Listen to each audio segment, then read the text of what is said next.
Welcome. You tuned in to Salam Media with me, Salam Makwidere, and we'll be having a really, really interesting interview coming afterwards. We'll be speaking to Mohamed Kiswani. He's one of the founders of the Palestine Drinks, a new soft drink brand producing an alternative to Coca-Cola and Pepsi. They've seen sales of his cola product reach 4 million cans in just under 2 months. Founded by three brothers of Palestine descent in Malmo, Sweden, the demand for the company's first product, Palestine Cola, has surged since the National featured their story this week, especially in East Asia. And he's joining us via StreamYard. Mohammed, thank you so much for joining us, and welcome to Salam Media. Thank you for having me, for the invitation. First and foremost, I want to talk a bit about the inception of Palestine Drinks. That moment when you three brothers came along, sat together, on a table and said, we need something that's going to be an alternative for people who are pro-Palestine, for people that are boycotting all these other big brands, and to also contribute in a way, in reaching the people of Palestine and spreading the message on the ongoing violence and the suppression that the people of Palestine and of Gaza have been going through for the past 75 years. Thank you. That's a good first question. Maybe going right into the issue. The main goal was from the beginning to aid the Palestinian people with charity projects, to collect the donations somehow, and we were thinking about good business ideas to do this for the charity foundation, and at the same time we saw a gap in the market with people wanting alternatives for the major international brands, soft drink brands. So we said, why not combine and make a combination to finance and to aid the Palestinian people with charity donations for the orphanage, for healthcare, for civilian social housing. People are living in tents, their houses are bombarded, they need all the help that we can give them. And as businessmen, we thought, instead of collecting donations from each other and from the community, we could start a business to aid this projects. So we saw this opportunity and the gap in the market. A lot of restaurants wanted alternatives, so we gave them an alternative. And I'm sure the response has been very, very overwhelming. If you can give us insight on that, how the product has been received, some of the countries across the world that have contacted you guys and said we need it here, because I know there's definitely a gap here in South Africa. Would definitely appreciate something like this, considering just how much passionate South Africans are when it comes to the issue of Palestine and the people of Gaza. Yes, I must say we are particularly overwhelmed by the response from South Africa, but we have received a huge support and a lot of interest from all over the world. Every continent, every country, every city, businesses and corporation, distributors have been contacting us at first congratulating us for the huge success, and secondly, they want to be partners and want to work with us. We have been contacted by companies and importers and distributors from all over the world, and people want to volunteer. People want to be a part of this project. We have thousands and thousands of emails from people that want to join our team today. And as I said, hundreds of companies in South Africa interested in us launching the drinks in South Africa also. It's a bit of legal work that we are working on, but it will not be long before you will see our Palestine drinks in South Africa also, hopefully.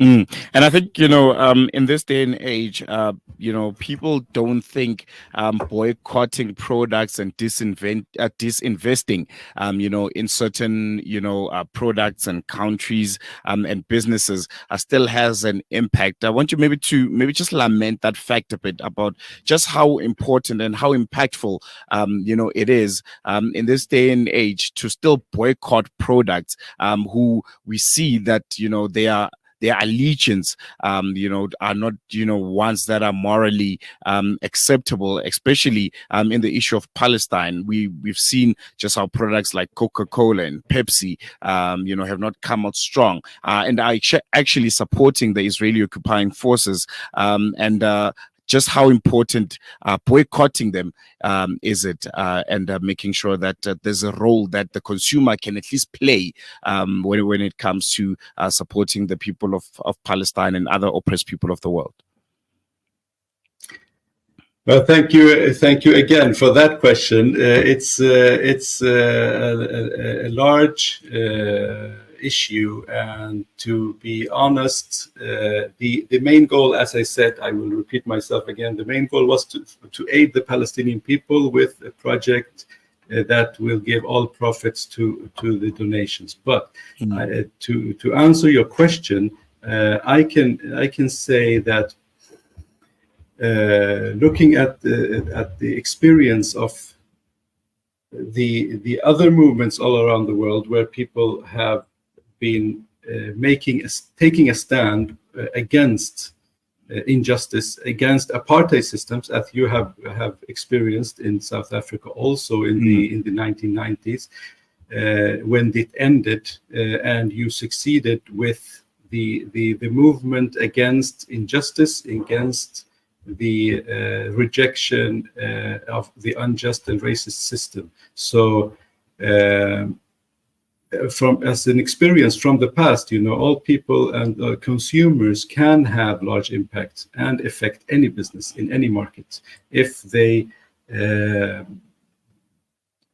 decide to do so. As you can see, the aggression against Ukraine made the Western companies and governments also take a very firm stand against the aggression and make sanctions and against Russia, and so it's a common used method.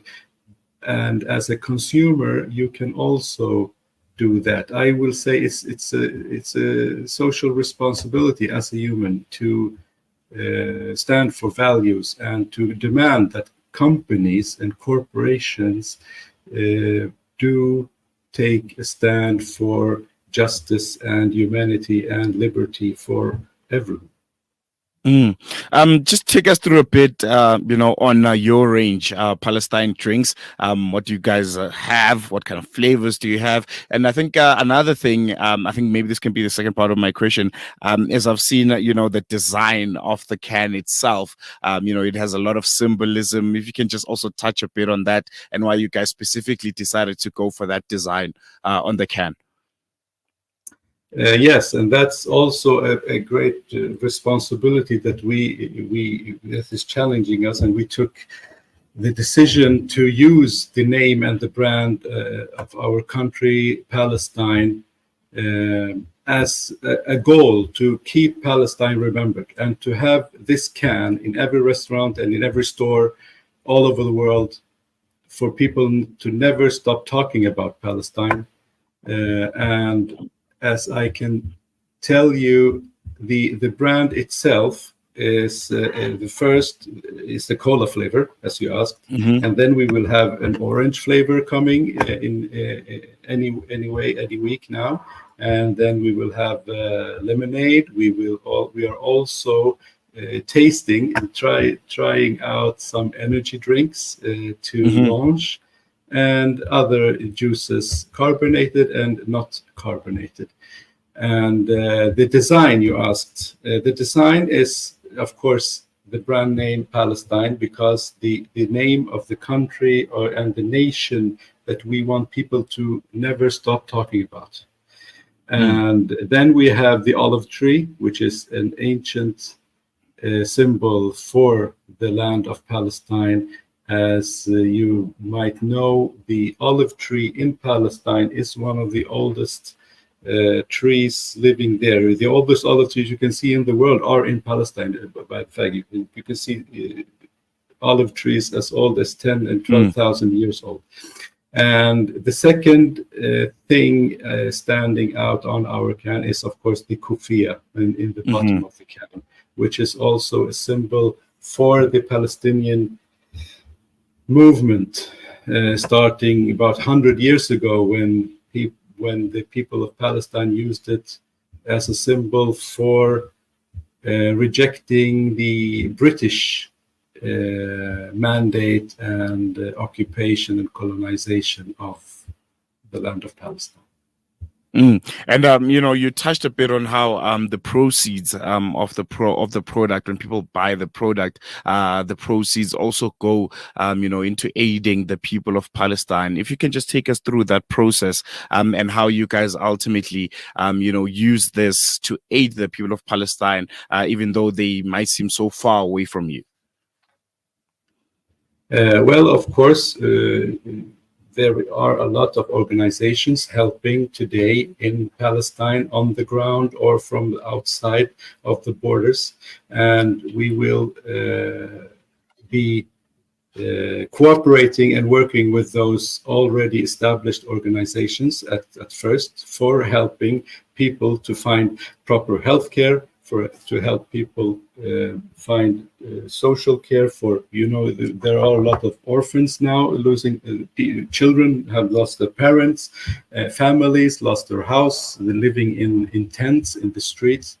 And so at first we will have great or most cooperation with organizations on the ground, international organizations and institutions that have all the infrastructure already. But we are also working on building our own project management team to do our own projects as soon as we can establish our own team on the ground inside of Palestine. And you did mention that you guys will be launching in South Africa soon. Is there maybe a date timeline somewhere that we can say soon the drink will be finding its way here in South Africa on our shores? We cannot give you an exact date. We have had challenges with our production because of the high demand.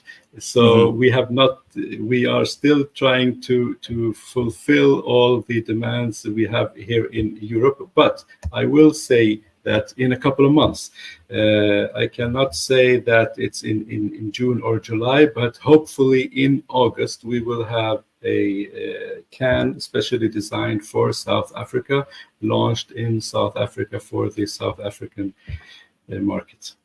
And I hope we'll be the first ones to sample that can. If you can make it happen, Mohamed, send us a few batches. We can make it happen.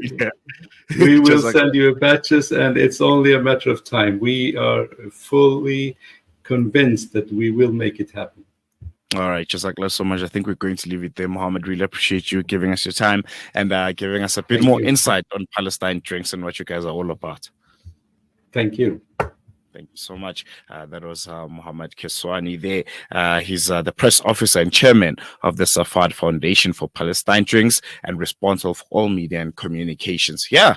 I think really, really awesome initiative, and I can't wait for us here in South Africa to get a taste of the Palestine drink and also, push that message and agenda and also have an alternative to the big products, that have obviously chosen a side and decided on which line of history they're going to be falling on. We're going to take a break. When we come back, we'll continue with the show.